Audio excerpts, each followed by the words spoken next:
Halo anak-anak, selamat datang kembali di kelas Mr. Purmei pada hari ini.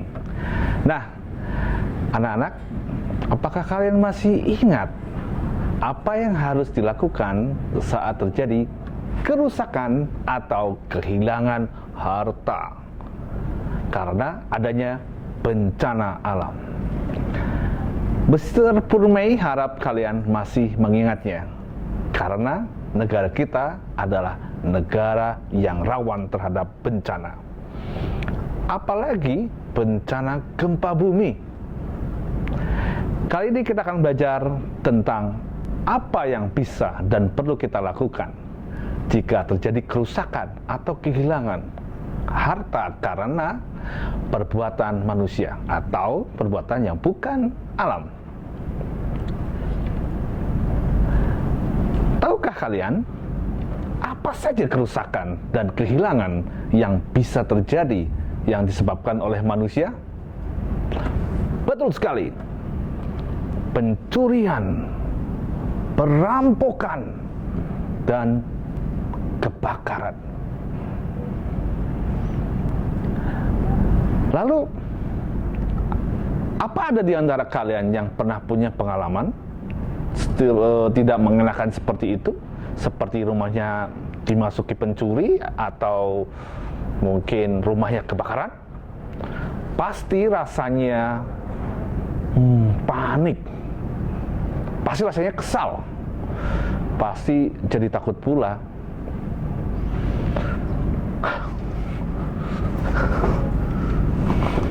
Atau kesal,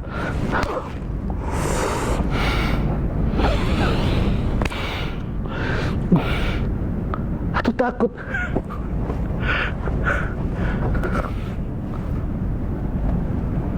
Apalagi jika terjadi kebakaran, itu membuat surat berharga ataupun barang berharga kalian menjadi tidak terselamatkan dan berubah menjadi debu.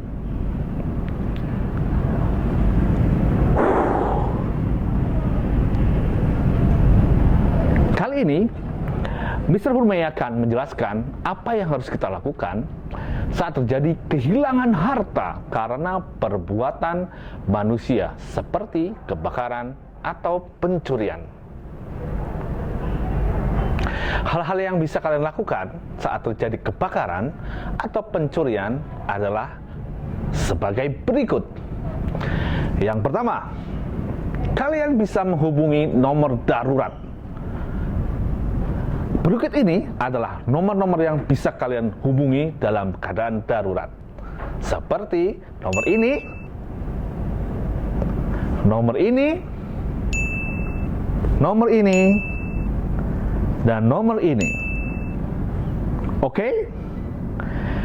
Jadi, jika ada hal yang mencurigakan, dianggap berbahaya, atau mengancam nyawa, seperti kecelakaan, kebakaran, ataupun berkaitan dengan keamanan lingkungan, dengan cepat bisa ditangani oleh pihak yang berwenang saat kita menelpon nomor darurat tersebut.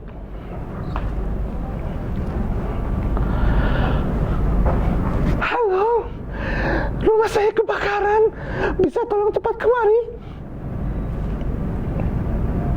Selain itu, petugas yang ada di nomor darurat akan memberikan panduan pertolongan yang perlu diambil sesuai dengan deskripsi kondisi yang dilaporkan pelapor.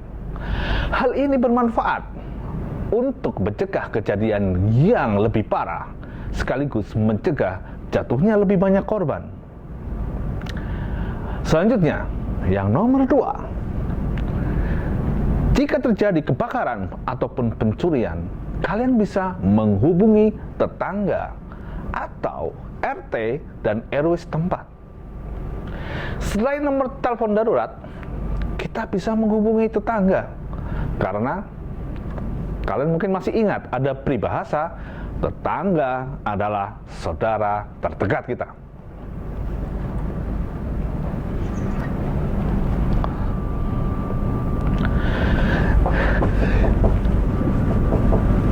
Permisi Pak RT, Pak RT, rumah saya kebakaran. Rumah ibu kebakaran. Mari saya tolong. Dalam keadaan seperti ini, kita harus saling tolong-menolong, terutama dengan tetangga kita. Kita tidak tahu kapan musibah seperti pencurian ataupun kebakaran akan terjadi. Tetangga kita adalah orang terdekat kita yang dapat membantu kita dalam menghadapi pencurian ataupun membantu memadamkan kebakaran. Jadi, ayo kita bersikap baik terhadap tetangga untuk menjaga semangat gotong royong di lingkungan rumah. Nah, itulah salah satu sikap contoh gotong royong apabila terjadi bencana di lingkungan rumah dan di lingkungan tetangga kita. Bagaimana dengan kalian?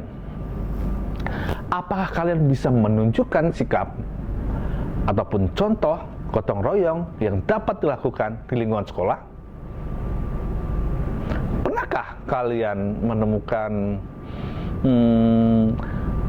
teman kamu kehilangan barang miliknya? Apa yang biasanya kamu lakukan?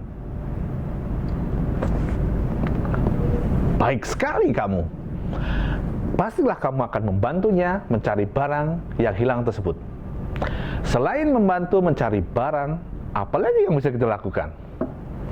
Tentu saja, kalau di sekolah, kalian bisa melapor kepada guru, karena guru bisa membantu kalian.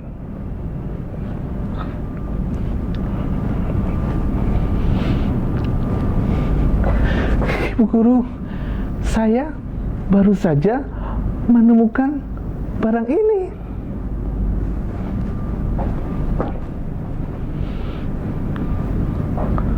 Wow, bagus. Kamu anak yang baik. Anak yang baik. Mister bangga sama kamu. Hebat. Tetapi, bagaimana kalau setelah kamu bantu mencari tetap saja barangnya tidak ketemu? Kamu bisa meminjamkan barangmu jika memang temanmu membutuhkan. Wah, ternyata cukup banyak cara yang bisa kita lakukan untuk menunjukkan sikap gotong royong di sekolah ya. Maka, semakin kalian mau berlatih dan melakukannya, pasti akan semakin banyak cara yang bisa kalian lakukan juga. Yang perlu kalian ingat, kita tidak bisa mencegah bencana untuk tidak terjadi. Namun, yang bisa kita lakukan adalah merespon dengan benar, merespon dengan baik. Belajarlah dengan peka. Belajarlah untuk peka dengan kebutuhan orang-orang di sekeliling kita yang membutuhkan. Tetap semangat untuk menunjukkan sikap gotong royong itu. Mulailah kalian dari lingkungan sekitar kamu, dari hal-hal yang kecil dan sederhana yang bisa kalian lakukan. Sampai di sini pembelajaran yang bisa Mr. Purmei sampaikan. Sampai ketemu di kesempatan berikutnya. Bye-bye.